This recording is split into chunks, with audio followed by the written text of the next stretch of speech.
और हमारे आदरणीय विधायक तो अपना लैट्रिन पे भी नाम लिखवा रहे हैं, तो थोड़ी इनको शर्म आनी चाहिए थी। जो आदमी लैट्रिन के पत्थर पे भी अपना नाम लिखवा रहा है ना, तो एक पुलिया पे भी लिखवा रहा है।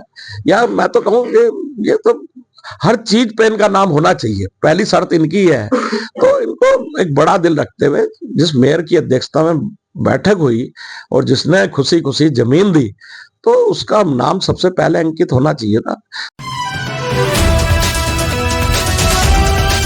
कांग्रेस के वरिष्ठ नेता अशोक शर्मा जी 28 से उनकी बेटी नेहा शर्मा चुनाव मैदान में है।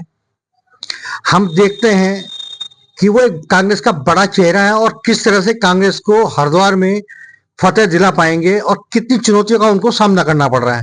सर नमस्कार। परसों रात आपका एक वीडियो वायरल हुआ है सोशल मीडिया पे। आपने बहुत सारी समस्याओं को गिनाया, बहुत सारी बातें अपने दिल की रखी। क्या है वो?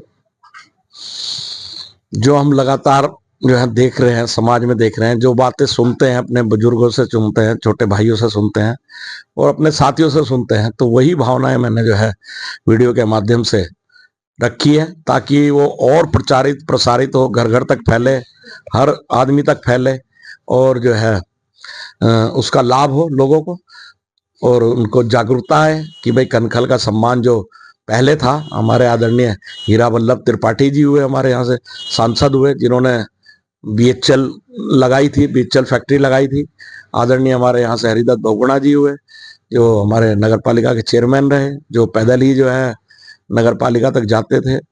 और हमारे आदरणीय हमारे यहाँ से अशोक त्रिपाठी जी रहे, जो जिला पंचायत के अध्यक्ष रहे, और हमारे प्रदीप चौधरी जी रहे, जो चेयरमैन रहे नगर पालिका के, जगदीश चौधरी जी रहे, और हमारे तमाम जो है हमारे एक से हमारे यहाँ पर रहे, सरदार रामलीला वाले रहे हमारे, और हमारे खुद के हमारे बाबा जी रहे, गंगाधर शर्मा जी, और तमाम वरिष्ठ लोग रहे, ईमानदार लोग रहे। तो इन सब बातों को लेके हमने सोचा कि क्यों ना जनता को जागृत किया जाए, जो क्योंकि जो बच्चे हमारे छोटे भाई हैं वो कनखल का भविष्य नहीं जानते हैं, तो पूर्व काल मतलब जो पिछला कार्यकाल है नहीं जानते, तो मैंने सोचा कि उनको पिछले जो हमारे महान जो है हरिद्वार के कनखल के वासी हुए उनके बारे में उनको विस्तार से बताया जाए, ताकि उनको भी लगे कि भाई हमारे कनखल में कैसी कैसी विभूतियां पैदा हुई। हमारे आदरणीय किशोरी दास वाजपेयी जी यहाँ पर जो है पैदा हुए, तो बहुत वरिष्ठ लोग यहाँ पर जो है।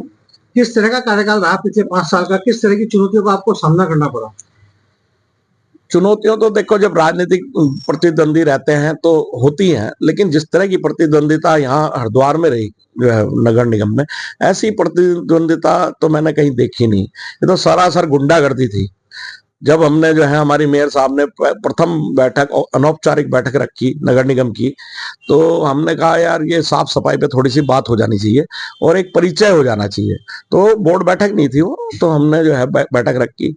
तो प्रथम बैठक में ही हमारे जो है नगर विकास मंत्री जी के कुछ जो है सिखाए हुए कह लो उनको, प्रथम बैठक में ही उन पार्षदों ने एक दूसरे को मारने के लिए कुर्सियां उठा ली। तो ये तो पहले दिन से ही इनका ये रहा किसी भी तरह से कि भाई इन लोगों ने हमारी नाक काट दी है, इन लोगों ने जो है हरिद्वार में हमें नीचा दिखा दिया है, हम जो है मतलब सब कुछ होते हुए भी जो है, और हम हरिद्वार की जनता ने हमें नकार दिया है। तो कहीं ना कहीं इनके अंदर कुंठा थी, तो ये कुंठा ही निकालते रहे पूरे 5-6 वर्ष। तो किस तरह की मतलब परेशानियों का आपको सामना करना पड़ा बोर्ड चलाने में या जनता की सेवा करने के दौरान, जो समस्याएं आ रही थी आपको?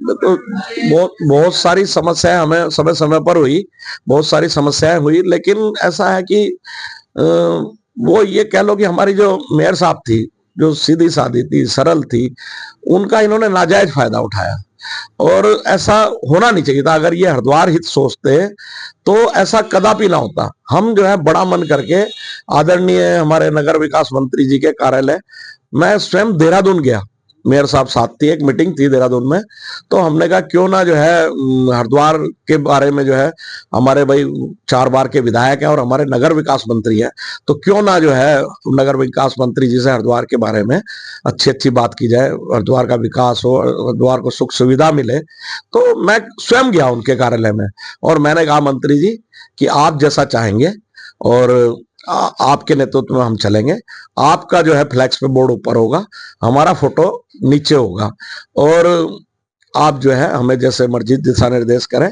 हम आपके नेतृत्व में हरिद्वार में चलना चाहते हैं। आप जो है नगर विकास मंत्री है, पूरे प्रदेश के आपके अंडर में नगर निगम, नगर पालिकाएं, नगर पंचायतें आती हैं, तो हम बड़ा दिल करके, हालांकि हमें नहीं जाना चाहिए था, मुझे उससे बाद में लगा, लेकिन हम गए और हमने इनको कहा कि आप जो है मीटिंग बुलाइए, तो इन्होंने कहा मैं देहरादून में मीटिंग बुलाता हूँ।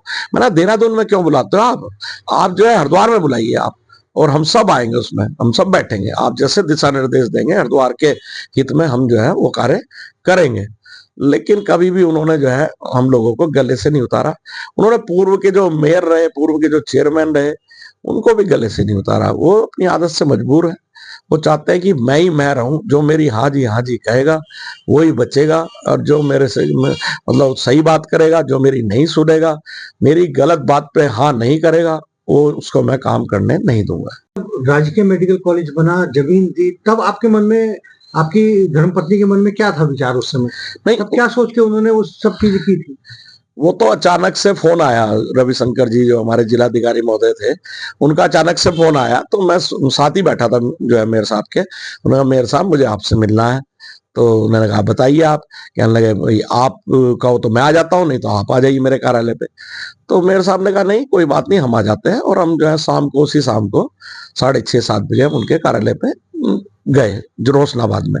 तो उन्होंने कहा मैडम आप देख रहे हैं कैसा जो है देश में विकट स्थिति पैदा हो रही है, चारों ओर जो है लाशों के ढेर लगे हुए हैं, चारों ओर शमशान घाट पे भीड़ भाड़ है, लोग एक दूसरे को हाथ नहीं लगा रहे हैं, घर वाले जो है घर वालों को छोड़ के जो है गायब हो गए, आदमी अपने सगे संबंधियों को अस्पताल में छोड़ के या मुर्दा घर में छोड़ के हाथ लगाने को तैयार नहीं थे। तो ऐसी परिस्थिति बनी हुई थी। तो उन्होंने कहा कि जो है हमारे पर जो है ऊपर से दबाव आया हुआ है कि हमने जो है हॉस्पिटल बनाना है हरिद्वार में कोरोना को देखते हुए। तो हमारे स्वयं के घोषणा पत्र में था, हमारा जो घोषणा पत्र था कांग्रेस पार्टी का और हमारी मेयर अनीता शर्मा जी का, हमारे घोषणा पत्र में जगजीतपुर का जो है हमारी नगर निगम भूमि थी, उस पे हमारे घोषणा पत्र में पहले से ही एक जो है बड़े अस्पताल का, जिस तरह से एम्स है, ऐसा अस्पताल बनाने की हमने घोषणा की थी। तो हमने कहा भाई ये तो हमारी मुराद पूरी हो रही है, तो हमने उनकी बात पे जो है खुशी खुशी हामी भरी, और हमने अगले ही दिन, संडे था उस दिन, रविवार को अगले ही दिन हमारी मेयर साहब ने बोर्ड बैठक बुलाई नगर निगम की, और उसमें जो है हमने 500 बीघा जमीन देने का अस्पताल के लिए फैसला किया। और माननीय मेयर साहब का प्रस्ताव था, माननीय मेयर साहब के प्रस्ताव पे सभी पार्षदों ने, और उसमें एक सदस्य के रूप में हमारे आदेश चौहान जी भी शामिल हुए थे। जिस तरह से 60 पार्षद शामिल हुए थे सदस्य के रूप में, ऐसे ही आदेश चौहान जी भी एक सदस्य के रूप में शामिल हुए थे, और हमने खुशी खुशी प्रस्ताव जो है पास किया, क्योंकि हमें तो अपने हरिद्वार की जनता का जो है दुख देखना था, कष्ट देखना था, उनकी समस्याओं को देखना था, उन गरीब लोगों की आकांक्षाओं को पूरा करना था, उनको अच्छी सेहत मिले, उनका स्वास्थ्य जो है उनको दिल्ली, देहरादून या एम्स, जॉली ग्रांट धक्के ना खाने पड़े। तो ये सब बातें देखते हुए हम लोगों ने अस्पताल के लिए जमीन देने का निर्णय लिया था। अस्पताल बना, तैयार हुआ, कितनी खुशी उस समय मेयर साहिबा को हुई थी? नहीं, अस्पताल इन्होंने हमसे उस समय जो है 2 महीने का वादा किया था कि मेयर साहब हमें 2 महीने के अंदर अंदर हॉस्पिटल बनाना है, और फैब्रिकेटेड। हमने कहा यार 2 महीने में कैसे हॉस्पिटल बन जाएगा भाई, इतना विशाल हॉस्पिटल बनना है 500 बेड का, तो 2 महीने में। कहना नहीं, हमको ये फैब्रिकेटेड हॉस्पिटल बनना है, और ये 2 माह के अंदर अंदर तैयार हो जाएगा। लेकिन जब 2 माह हो गए, 4 माह हो गए, 6 माह हो गए, साल हो गया, जब हमने देखा भाई ये तो, हमें दिमाग में हमारे जो है शक पैदा हो गया। हमने कहा यार ये तो मुझे लग रहा हमारे से जमीन इन्होंने छीन ली है धोखे से। तो हमने अनेक बार फिर कहा कि हम जो है वापस, हमने चिट्ठी पत्री भी लिखी उसमें कि भाई हमारी जमीन हमें वापस दी जाए जब आप अस्पताल नहीं बना रहे। उसके बाद अनेक बार हमने जो है प्रदर्शन किए विभिन्न चौराहों पे, मतलब असंख्य फोटो वीडियो होंगी उस समय की, जब हम जो है अस्पताल को लेके संघर्ष करते नजर आए, और हमने जगह जगह नगर विधायक की जो फोटोएं टंगी हुई थी चौराहों पे, उन पे हमने बोर्ड टांग दिए, उसमें लिखा हुआ था अस्पताल कब बनेगा। तो तमाम धरने प्रदर्शनों के बाद ये होटल का, इसका हॉस्पिटल का और मेडिकल अस्पताल का निर्माण बड़े संघर्षों के बाद में शुरू हुआ। अस्पताल जब तैयार हुआ और मेयर साहिबा का नाम बोर्ड पे नहीं था, सिलापट पे नहीं था, तब उन्होंने क्या बात आपके अब सामने? ये तो बात वही है कि इन लोगों के खाने के दांत और हैं, दिखाने के दांत और हैं। तो अब जिस मेयर ने जो है बोर्ड के लिए जमीन दी अस्पताल के लिए और मेडिकल अस्पताल के लिए, तो उनका नाम लिखा जाना चाहिए था, मैं तो समझता हूँ। और हमारे आदरणीय विधायक तो अपना लैट्रिन पे भी नाम लिखवा रहे हैं, तो थोड़ी इनको शर्म आनी चाहिए थी। जो आदमी लैट्रिन के पत्थर पे भी अपना नाम लिखवा रहा है ना, तो एक पुलिया पे भी लिखवा रहा है। या मैं तो कहूँ कि ये तो हर चीज पे इनका नाम होना चाहिए, पहली शर्त इनकी है। तो इनको एक बड़ा दिल रखते हुए जिस मेयर की अध्यक्षता में बैठक हुई और जिसने खुशी खुशी जमीन दी, तो उसका नाम सबसे पहले अंकित होना चाहिए था। तो ये तो महिला विरोधी मुझे लगता है कि इनका महिला विरोधी जो सोच है वो जागृत हो रही है, वो दिखाई दे रही, वो प्रतिबिंबित हो रही है जो है, यही बात। आपकी बेटी भी चुनाव मैदान में है। हाँ, बेटी बेटी है, बेटी की इच्छा थी, हम लोगों की भी इच्छा थी कि भाई चल अब आगे बच्चे आगे बढ़े, बच्चे सेवा करें। हमने तो लगातार 20-22 साल सेवा, हमें जनता ने मौका दिया, जनता ने हमें चुना और हमने तन मन धन से जनता की सेवा भी की।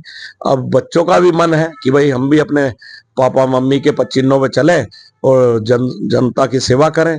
क्योंकि ऐसा है ना, माहौल जिस घर का जैसा होता है, जैसे कोई डॉक्टर का बेटा डॉक्टर और इंजीनियर का बेटा इंजीनियर और हलवाई का बेटा, आदमी उस तरह रम बस जाता है। तो आपने एक दावा किया था कि कनखल में इस बार जो है भाजपा का वर्चस्व खत्म हो जाएगा, 8 की 8-10 सीटें आप निकाल के लाएंगे।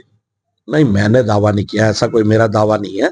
मुझे तो जो जनता कह रही है, जनता जो बोल रही है, मैं अपने मुंह से आगे बढ़ा रहा हूं बात। मेरा कोई दावा नहीं है, मैं इतना बड़ा आदमी नहीं हूं। जो मेरी जनता कह रही है, जो कनखल कह रहा है, जो कनखल आपसी बातचीत में बातें निकल के आ रही हैं, मैं तो केवल वो दोहरा रहा हूं कि जो है इस बार कनखल से जो है भाजपा का सुपड़ा साफ होना जा रहा। और भाजपा का नहीं, मैं सुपड़ा साफ कहूंगा इसे, एक जो स्पेशल ग्रुप है जो मदन जी का, जो कहते हैं कि कुछ लोग कहते हैं हम चाणक्य हैं और हम ये हैं, हम मुंह बंद कर देंगे, हम थैले से सबको खरीद लेंगे, हम पौवे बांट देंगे। तो ऐसे लोगों का भाजपा में बहुत सारे अच्छे लोग हैं, हम उनको मानते हैं, उनकी इज्जत करते हैं, उनके चरण स्पर्श करते हैं। लेकिन ये जो मदन कौशिक की जनता पार्टी, एमजेपी जिसे कहते हैं, उसको मैं समझता हूं कि कनखल की जनता उखाड़ फेंकने के लिए पूरे तन मन धन से तैयार बैठी है। तो इस निकाय चुनाव में कांग्रेस संगठित है क्या? मदन कौशिक जी को, भाजपा को इस बार चुनाव हरा पाएंगे? नहीं नहीं, कांग्रेस का सवाल नहीं है, सवाल जनता का है। जनता संगठित है, जनता जो है कुकृत्यों के खिलाफ, नशाखोरी के खिलाफ, सट्टे के खिलाफ, क्रिकेट के सट्टे के खिलाफ, और जो है तमाम चक्रियों जो चल रही है उनके खिलाफ, अवैध पार्किंग के खिलाफ और भ्रष्टाचार के खिलाफ, तमाम ऐसी बातें हैं, कॉरिडोर के खिलाफ, बहुत सी बातें हैं। जो जमीन हम लोगों ने गरीब जनता के लिए, जो हम लोगों ने अस्पताल के लिए जमीन दी थी, और किस तरह से रातों रात सेटिंग करके और कैसे जो है सेठों को लाभ पहुंचाने के लिए किस तरह से अस्पताल की बंदर बाट कर दी। जो इलाज जो है 10 रुपए की 20 रुपए की पर्ची पे होता, अब वो जो है हजारों लाखों में वो इलाज होगा। जो बच्चे हमारे आराम से, जिनकी साल की 1,50,000 फीस होती, अब वही जो है प्राइवेट अस्पताल, मेडिकल अस्पताल बनने से वही फीस अब जो है लाखों करोड़ों में जाएगी। तो ये जनता ठगा महसूस कर रही है, हरिद्वार की जनता।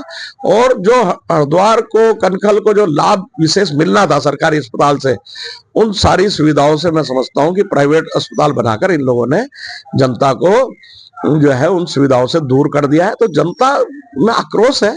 जनता, अच्छा फिर हुआ भी क्या, पिछली बार 7 वार्ड जो है यहाँ से जो है भाजपा जीती, लेकिन 7 के 7 वार्डों में किसी के पास जो है जनता के लिए झांकने का वक्त तो नहीं था ना। अरे 7 के मतलब 8 में से 7 वार्ड भाजपा के, और मेयर हमारी जो है कनखल की, अगर सब मिलके काम करते तो कितना अच्छा काम होता। लेकिन यहाँ तो यह है कि जो है हर आदमी सोच रहा था कि मेयर को किस तरह से नीचा दिखाया जाए, मेयर को कैसे डाउन करें, मेयर को कैसे परेशान करें। और अच्छे काम में, कम से कम अच्छे काम में तो सहयोग दो, और सहयोग भी ना दो तो कम से कम विरोध तो मत करो। तो यहाँ तो अच्छे काम का जो है विरोध करने की नीति भाजपा ने, और मदन जी की जो पार्टी है एमजेपी, इसने जो है अच्छे कामों को रोकने की नीति अपनाई हुई है। और हरिद्वार में दोबारा से सीट आरक्षित हुई, ओबीसी हुई, और महिला को ही यहाँ से चुनाव मैदान में आए हैं। अच्छी बात है, वो तो खैर प्रक्रिया है, मैं उस पर ज्यादा नहीं जाना चाहूंगा। लेकिन जनता जो कह रही है, जनता का अपना सोचना और जनता का कहना यही है कि जो है यहाँ भाजपा सरकार और खासकर मदन कौशिक जी जो है मेयर अनीता शर्मा जी से और हम लोगों के कार्यों से काफी भयभीत थे, क्योंकि उन्होंने पहले पटकनी खाई भी थी। तो इन्होंने जानबूझ के, जो जनता कह रही है, मैं अपनी बात नहीं कह रहा, जनता ये कहती है, हम तो कहते हैं नहीं नहीं ये प्रक्रिया है, लेकिन जनता ये कहती है आपको नहीं पता ये साजिश है, और आप लोगों को देख के जो है इन लोगों ने रिजर्व सीट की है। हालांकि कुछ लोगों ने, जो भाजपा के नेता है, वरिष्ठ नेता है हमारे, जो बड़े बड़े पदों पर रहे, उन लोगों ने भी पहले ही कुछ लोगों से बोल दिया था कि जो है हरिद्वार की सीट जो है पिछड़ी जाति की होने जा रही है। तो उन लोगों ने उनसे क्रॉस क्वेश्चन किया, भाई क्यों होने जा रही है? तो उन्होंने कहा कि भाजपा को खतरा है इस सीट पे। पिछले दिनों, पिछले सालों, पिछले वर्षों में कई आदमी गिरफ्तार हुए, तो उन सब का संबंध कहीं ना कहीं जो है भाजपा के नेताओं से, पार्षदों से, अखबारों में खबरें छपी हैं, तो उनसे संबंध पाया गया। और यहाँ भी आम चर्चा है कि कोई सा अवैध धंधा हो, कोई सा सट्टे जुए वाला हो, हर व्यक्ति इनसे जुड़ा हुआ है। और चुनाव के टाइम पे इस तरह से वो इनकी ढाल बनकर, क्योंकि उसे अपने धंधे की चिंता रहती है, तो वो इनकी ढाल बन करके इनके कार्यकर्ता के रूप में सबसे आगे बढ़कर काम करता है। 5 बार के वो विधायक हैं, हरिद्वार की जनता ने ही उनको मैंडेट दिया है। नहीं, 5 बार के विधायक है, विधायक वो जोड़ तोड़ से हैं, जाली वोटों से है, गिनती में हेरा फेरी से है, वो आम जनता के विधायक नहीं है। आप सर्वे करा लीजिए, जनता हमेशा उनके अगेंस्ट है और अगेंस्ट ही रहेगी। ये है कुछ फर्जी वोट है, उन्होंने जो वार्डों में बना रखे हैं कुछ, और गिनती में हेरा फेरी है कुछ, उनकी टीम इस तरह की है, टीम जो है उनकी एकदम जो है मजदूर की तरह लग जाती है। उसमें थोड़ा सा हम लोग क्योंकि उनके पास तो पैसा है, अवैध धंधों से कमाई हुई दौलत है, तो अब यही है कि पैसे का वो लाभ उठा लेते हैं। लेकिन जब जनता जागृत हो जाती है तो सब चीजें दरी रह जाती है। जब जनता चुनाव लड़ती है तो फिर सब चीजें जो है एक तरफ हो जाती है और जनता जीतती है। तो आप मानते हैं कि इस बार एक बार फिर जनता का साथ मिलेगा? जनता जागी हुई है हरिद्वार की। नहीं, हरिद्वार की जनता को देखो जागी भी है और जगाने वाले चाहिए। और जिस तरह से हम रात दिन लगे हुए हैं, जनता को पता है अच्छा क्या है, बुरा क्या है। जनता एक तरफ हम खड़े हैं, हम कनखल के हैं, हम कनखल यहाँ प्राइमरी स्कूल में पढ़े, एसडी स्कूल में पढ़े, फिर वहीं हाई स्कूल तक पढ़े, फिर हम भल्ला कॉलेज पढ़े। हम यहीं रह के अपना कभी चाय की दुकान, कभी आलू की दुकान, कभी कपड़े की दुकान, कभी मिठाई की दुकान, कभी बिजली की दुकान, कभी पतंग की दुकान, कभी डोर की दुकान, कभी साबुन बेचने का काम, कभी लॉटरी के टिकट बेचने का काम, और कभी डिश का काम। तो मैंने कम से कम 32 काम जो है अपने जीवन में छोटे से छोटा और बड़े से बड़ा किया है ना। तो हमारे से सब जुड़े हुए हैं लोग। दूसरी तरफ वो खन्ना नगर के हैं, बाहर से आए हुए हैं, और जब हम उनके मुकाबले में कहीं खड़े होंगे तो मैं समझता नहीं कि कनखल की जनता सबसे पहले अपने बेटे को, अपने भाई को, अपने बच्चे को आशीर्वाद देगी। खन्ना नगर यहाँ से बहुत दूर है, तो हम यहाँ कनखल में मौजूद हैं और ऐसी कोई समस्या नहीं है जिसका हम समाधान नहीं कर सकते। और जनता की ताकत होगी और हमारे पीछे जनता खड़ी होगी तो मैं समझता हूं कि हम किसी भी बड़ी से बड़ी समस्या से लड़ने का मादा रखते हैं, और हमने समय समय पर यह दिखाया भी है। और आगे भी जनता हमें अगर कोई जिम्मेदारी से काम सौंपेगी तो जनता की इच्छाओं से भी आगे बढ़कर हम काम करें। और अच्छे लोग आज भी हैं, हम लोगों से भी बहुत लोगों ने कहा कि आप लड़िए, और बड़ी लोगों की इच्छा थी और हम लोगों को बहुत उन्होंने प्रोत्साहन भी दिया। मेरे को खुद जो है बहुत लोग सिर थे, मेरे छोटे छोटे भाई बेचारे मेरे को बहुत चाहते थे कि आप जो है स्वयं लड़ो, लेकिन मैंने अपने छोटे भाइयों की इच्छा को देखते हुए, अपने सब छोटे भाई लड़ रहे हैं, उनकी इच्छाओं को देखते हुए उनको आगे बढ़ाने का फैसला किया है। और जहां जहां भी कनखल में चुनाव हो रहा है तो जरूर जो है मैं उनके साथ भी हूँ, और जरूर कहीं ना कहीं मेरी प्रतिष्ठा भी लगी भी है, और मैं सारे वार्डों में कनखल के जितना भी जी जान से होगा कार्य करूंगा। और आगे भी केवल चुनाव तक नहीं, चुनाव तो ये 23 तारीख को खत्म हो जाएगा, 25 को रिजल्ट आ जाएगा। चुनाव के बाद भी जिस वार्ड में मेरी जरूरत होगी, मैं 24 घंटे पहले से भी ज्यादा वक्त देकर छोटी से छोटी समस्या, बड़ी से बड़ी समस्या के लिए मैं तैयार हूँ। विधवा पेंशन हो, राशन कार्ड हो, आधार कार्ड हो, बिजली की समस्या हो, पानी की हो, सीवर की हो, सड़क की हो, अन्य कोई धनराशि दिलाने की हो, कोई बच्चों के लिए योजनाओं की हो, छात्रों के लिए हो, विधवाओं के लिए हो, शादी की कोई योजना हो, इन सारी योजनाओं को लेके मैं समझता हूँ कल के हम लोगों का एक जो एक ग्रुप है, हम सब लोगों की इच्छा है कि हम इसको बहुत विस्तार पूर्वक घर घर तक जो सरकारी योजनाएं भी हैं उनका लाभ पहुंचाने का हम प्रयास करेंगे और इस प्रयास में हम जरूर सफल एक होंगे। आखिरी सवाल बस आपसे ये है कि इस चुनाव में अमरीश देवी बालियान किस स्थिति में? देखो, कोई भी भवन हो तो वो पिलरों पे ही खड़ा होता है और पिलर जब मजबूत होंगे तो भवन भी जो है टिकाऊ होगा। तो जिस तरह से इस बार हमारे कनकल क्षेत्र में पार्षद मजबूती से लड़ रहे हैं तो जरूर ही जो है अमरीश देवी जी को लाभ पहुंचेगा और अमरीश देवी जी भी जो है भारी मतों से विजयी होंगी।